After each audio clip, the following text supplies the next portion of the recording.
Assalamualaikum warahmatullahi wabarakatuh. Ini lanjut Risalatul Mahid, pertemuan yang ketiga ya, apa keempat ini.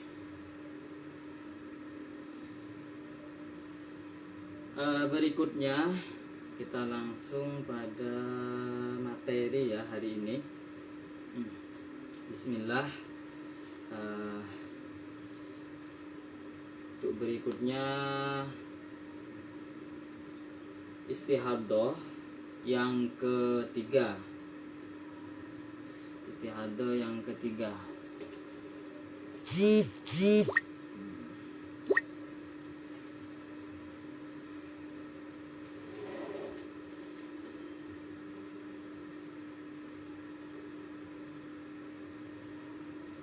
Ini agak gelap ya.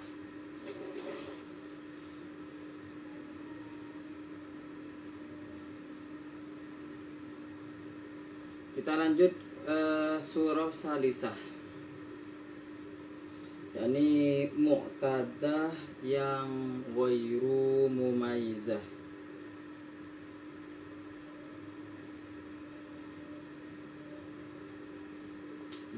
Saya tuliskan lagi konsep kemarin ya. Jadi musta'ada itu kemarin kan kita bagi jadi dua ya.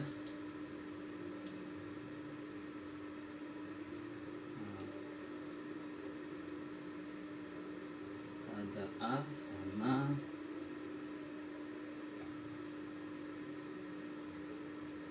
mubtada.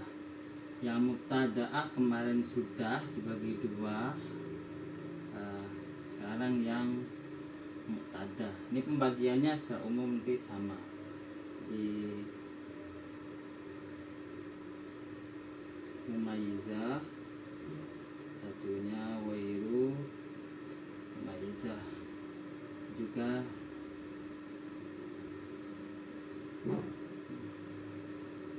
mumayyizah wairu mumayyizah. Ini pembagian secara umum. Kita lanjut langsung ke materi.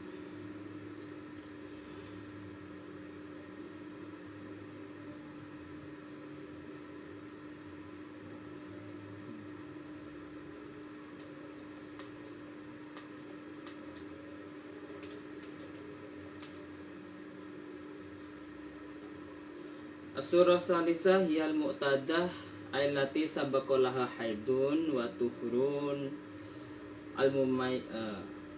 mu'tadah. Saya jelaskan kembali, mu'tadah itu wanita yang sebelumnya pernah haid dan suci.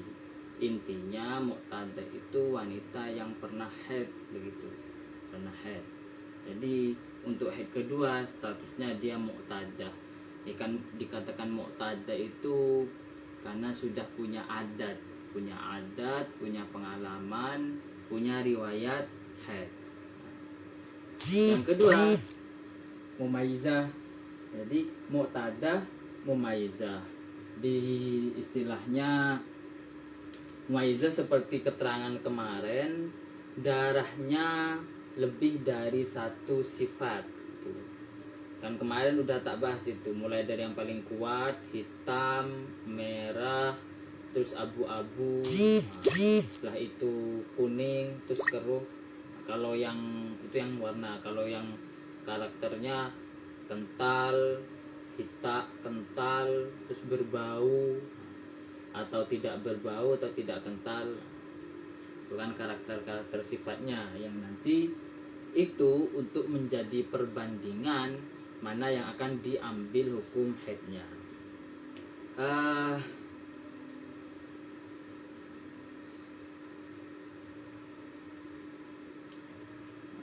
Saya perbaiki, kayaknya pencahayaannya kurang jelas ya. Saya perbaiki dulu.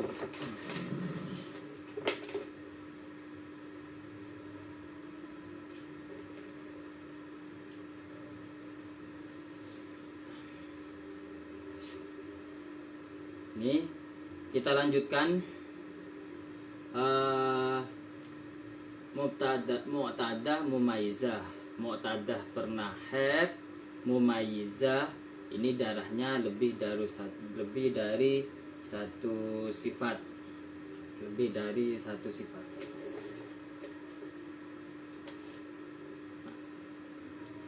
Lalu begini, akan saya kasih sedikit inti dari mu'tadah mumayyizah terkait penghukuman haid.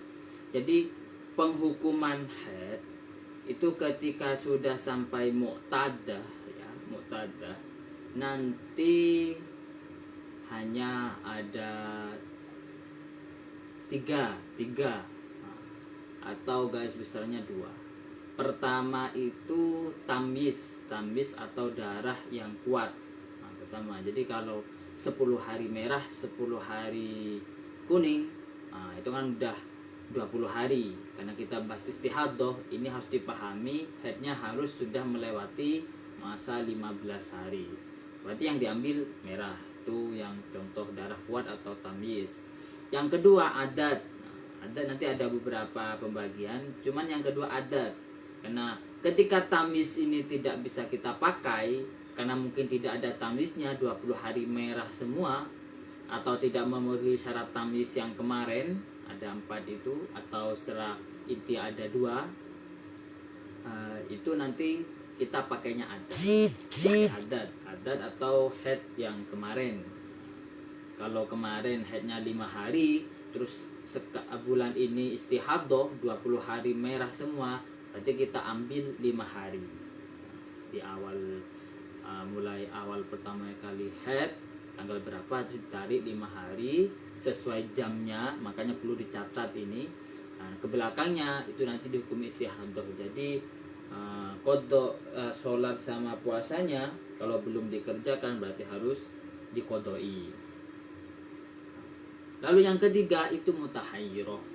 Mutahayyirah itu yang terakhir, ketika tamyiz sama adat tidak bisa digunakan, maka pakainya nanti ikutnya konsep mutahayyirah. Mutahayyirah itu wanita yang bingung, jadi gak bisa mengambil keputusan mana haidnya. Itu nanti hukumnya setiap harinya dia dihukumi haid atau dihukumi suci. Jadi sebagian hukum seperti sholat, puasa tetap wajib dikerjakan. Sebagian hukum yang lain seperti baca Quran, terus berdiam di masjid itu haram. Jadi hukumnya setengah-setengah. Nah,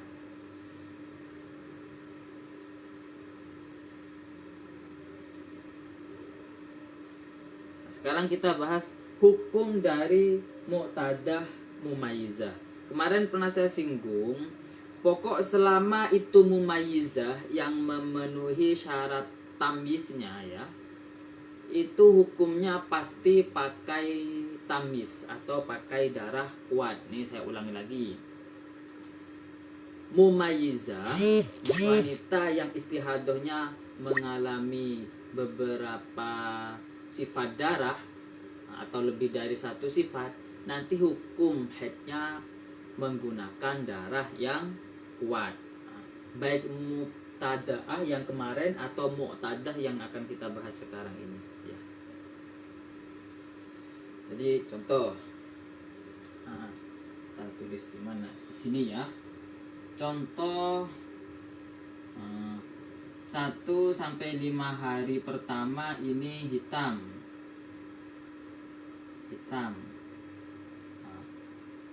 Terus 6 hari berikutnya sampai hari ke-17 ini merah, ya, ini contohnya. Maka yang kita hukumi haid itu adalah yang hitam. Ketika dihukumi, maka yang dihukumi haid itu yang hitam. Jadi kalau yang yang hitam lebih dulu atau merahnya dulu. Merah 10 hari, 1 sampai 10 merah. Lalu 11 sampai 20 lah contohnya hitam. Ini maka yang headnya yang hitam. Itu ya. Jadi hukumnya sederhana. Jadi mu'tadah mumayyizah ini hukum headnya adalah pakai darah yang kuat. Baik darah yang kuat itu di awal keluarnya, atau di akhir keluarnya, atau di tengah-tengah. Jadi merah ya, 1 sampai 5 merah, terus 6 sampai 10 hitam, terus 11 sampai 16 kuning, contoh kuning. Ini yang dihukumi head itu cuma yang hitam ya. Di mumayyizah itu mudah hukuminya, tinggal pahami darah yang kuat. Sulitnya adalah kesulitannya mumayyizah itu adalah pengecekan. Kan wanita yang istihadah itu ya, kalau dia sudah tahu istihadah itu kan tetap wajib sholat, wajib puasa. Ini harus dipahami, wanita istihadah itu kalau memang jelas itu darahnya istihadah itu wajib sholat, wajib puasa. Masalahnya kalau kasus ini kan biasanya kalau awal-awal istihadah itu kan nggak mungkin mengerti, nggak mungkin tahu apakah akan istihadah atau tidak. Makanya dalam kitab itu dijelaskan wanita yang pertama kali istihadah atau pertama kali haid itu tidak ada kewajiban mandi sampai 15 hari. Kenapa? Karena dia tidak bisa memprediksi atau memastikan haidnya itu akan terhenti kapan. Selama darah itu masih keluar itu kan haid, dan selama belum 15 hari itu juga belum bisa kita pastikan haidnya sudah berhenti. Seperti qaul Sahbi kemarin yang pernah kita bahas,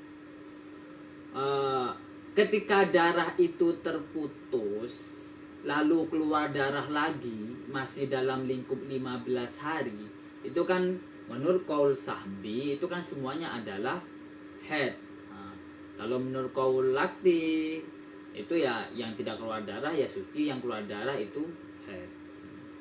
Kan begitu. Tapi dalam keseharian sebenarnya tidak serumit itulah. Pokoknya kalau keseharian itu ketika keluar darah ya haid, ketika berhenti ya mandi. Kok keluar darah lagi, berarti itu masih haid. Nah, kalau belum 15 hari kan berarti masih haid. Terus ketika masa suci ini kok kita kan mandi.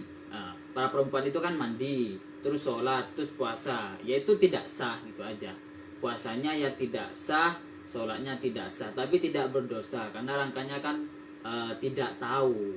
Beda kalau tahu itu masih posisi haid itu tidak boleh. Jadi tidak boleh mengerjakan ibadah yang jelas-jelas memang tahu itu ibadahnya tidak sah atau tidak memenuhi persyaratan. Itu ya. Kalau ikut qaul Lakti ya tetap sah. Ada enaknya ikut qaul Lakti, puasanya nggak perlu diqodoi. Sudah. Itu tadi ya. Nanti ikutnya yang tamis. Ada satu penggambaran lagi masalah darah ini. Ketika ada darah kuat, ada beberapa darah ya. Ada yang paling kuat hitam, ada merah, ada kuning. Nah, itu nanti mana yang dihukumi haid? Kalau secara teori itu yang dihukumi haid sekilas adalah yang hitam, merah, kuning. Itu yang dihukumi haid mana? Yang hitam, karena itu yang paling kuat. Tapi ulama berpendapat mengatakan bahwa jika darahnya itu ada beberapa sifat, mulai dari yang kuat sampai yang lemah terus paling lemah, maka itu yang kuat dan yang lemah itu haid, yang paling lemah itu istihadah, dengan 3 catatan ya. Tak kasih contohnya dulu. Andaikan 1-5 hari hitam. Terus 6-10 ini merah. Terus 11-17 ini kuning. Kalau ada beberapa karakter darah begini, hitam, merah, kuning, nah itu kan sudah 17 hari sudah istihadah. Berapa nanti haidnya? Oleh ulama dikatakan haidnya itu hitam dan merah. Nah, jadi yang dihukum istihadah itu yang paling lemah. Jadi persyaratannya atau catatannya, 1, darah hitam dan merah ini ya, ini tidak boleh melebihi 15 hari. 1, tidak boleh melebihi 15 hari. Yang kedua, langsung bersambung, jadi tidak putus. Jadi tidak 1-5 hitam lalu berhenti 1 hari nggak keluar darah, lalu hari ke-7 merah, tidak. Jadi harus sambung terus. Tuh yang kedua. Syarat ketiga, berurutan dimer, berurutan sesuai kekuatan, hukum kekuatan darahnya. Jadi merah paling kuat, bawahnya hitam paling kuat, bawahnya merah, bawahnya lagi abu-abu, terus bawahnya lagi kuning, bawahnya lagi biru. Jadi urut hitam, merah. Nah, ini baru bisa diambil. Kalau merah dulu baru hitam, baru kuning, nggak bisa. Maka yang dihukumi haid cuman yang hitam. Ini ya. Nah.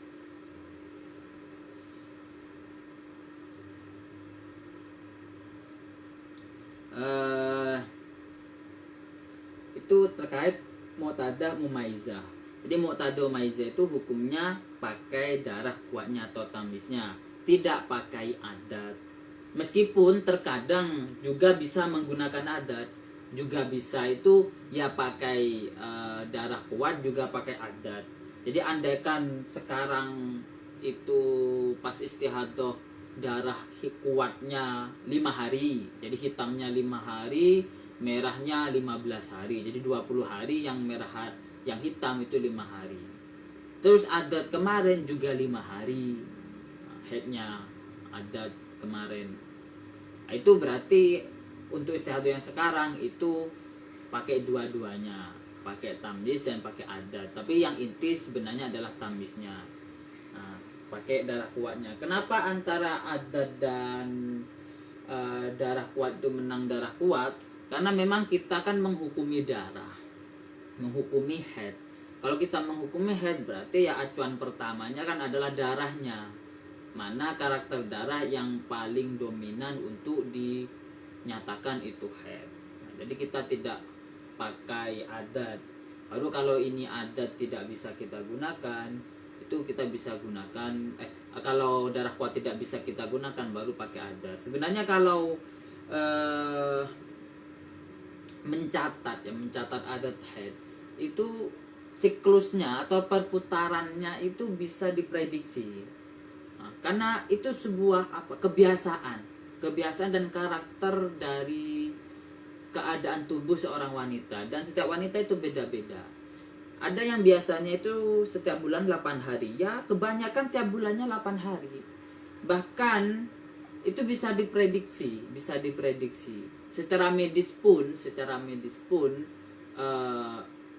ada aplikasi bagi yang sudah menikah ini ya, yang sudah menikah itu ada aplikasi yang di situ bisa memprediksi perkiraan haid kapan, berhentinya kapan, juga masa subur kapan, masa tidak subur.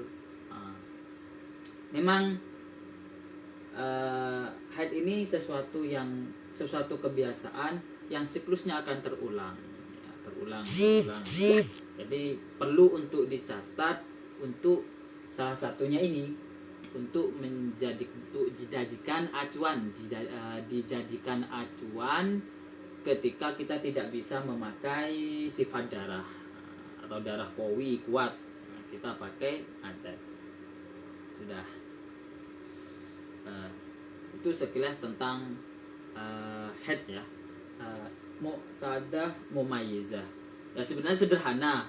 Muqtadah mumayyizah itu pokoknya pakainya darah tamyiz. Pokok mumayyizah dan memenuhi syarat itu pakainya darah kuat, baik mubtada atau muqtadah.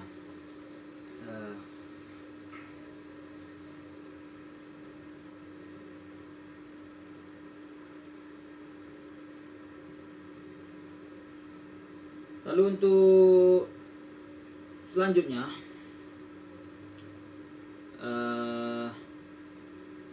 setelah mungkin akan saya singgung sedikit masalah keputihan ya. Keputihan itu hukumnya dibagi 3. Keputihan itu juga agak sulit. Keputihan itu apakah kadang wanita yang haid itu kan itu sebenarnya sudah selesai haidnya atau itu adalah keputihan, kan begitu. Keputihan itu secara hukum ada 3. 1 najis ya. Kalau secara global ada 2 yang paling inti itu. Kalau dari anggota dohir, anggota luar, farji bagian luar atau vagina bagian luar itu suci. Kalau dari vagina bagian dalam atau batin itu najis. Di mana itu bagian batin dan bagian dohir? Batin dohir itu yang ketika jongkok terlihat. Nah, ketika wanita sedang jongkok buang air kecil atau kencing itu terlihat, itu dohir. Nah, kalau yang tidak terlihat itu namanya batin. Cuman ada lagi yang lebih rinci begini. Keputihan yang dari dohir bagian luar tadi itu suci. Kalau yang dari batin itu area yang tidak terjangkau oleh penis. Area yang tidak terjangkau oleh penis itu dihukumi positif najis. Positif najis. Kalau terjangkau oleh penis ada yang mengatakan itu suci, ada yang mengatakan itu najis. Itu khilaf ya. Oh, sama kemarin ada keterangan yang saya kurang jelas kayaknya. Masalah ketika wanita itu tidur. Ketika wanita itu dalam keadaan suci terus tidur bangun-bangun dia haid, itu kan haidnya dihitung mulai dia gini. Ketika wanita itu haid, gimana sih kok lupa. Ketika wanita itu haid lalu tidur bangun dalam keadaan suci, bangun dalam keadaan suci, maka hukum sucinya dimulai dari ketika dia bangun. Tapi ketika dia tidur dalam keadaan sebentar ya, saya ulangi. Ketika wanita itu suci terus dia tidur bangun dalam keadaan haid, ini hukum haidnya dimulai ketika dia tidur. Ketika dia tidur dalam keadaan haid, bangun-bangun dari suci, maka hukum haidnya dimulai dari keadaan dia kok anu ya, maaf kok malah jadi bingung. Karena ini membingungkan, biar saya nanti skip dulu ya. Nanti saya terangkan di pertemuan berikutnya untuk perjelas. Yang intinya begini, pokoknya nanti ada perbedaan penentuan hukum ketika wanita itu tidur dalam keadaan suci dan tidur dalam keadaan haid. Itu saja. Karena saya kok agak ragu, tiba-tiba lupa. Maaf, biasa, tiba-tiba lupa. Nah, tadi udah tak persiapkan. Mungkin untuk pertemuan kali ini sekian ya. Tidak perlu kita terlalu buat rumit. Saya ulangi secara umum, mubtadaah mumayyizah pakai tamyiz, mubtadaah wairu mumayyizah itu 1 hari 1 malam, muqtadah mumayyizah itu pakainya tamyiz, tahu darah kuat. Oh iya, untuk perlu diketahui untuk wanita yang istihadah ini ya. Wanita yang istihadah sholatnya itu kan daimul hadas statusnya. Jadi secara hukum posisinya itu daimul hadas, selalu hadas, sama dengan orang yang beser, sama dengan orang yang beser. Ini nanti untuk ibadahnya ya, untuk ibadahnya nanti satu kali bersuci itu untuk satu fardu, sama dengan tayamum. Kekuatan bersucinya sama dengan tayamum. Kenapa? Karena secara logikanya dia kan statusnya daimul hadas, selalu hadas kan, selalu hadas. Jadi ketika dia bersuci, sebenarnya bersucinya itu tidak akan bertahan lama sebenarnya, karena posisinya memang selalu hadas. Karena memang syarat sholat itu harus bersuci, harus suci dari hadas, sedangkan posisinya itu dia sedang hadas. Jadi dalam rangka berusaha, dalam rangka mengusahakan untuk bersuci, syaratnya tetap harus dilakukan.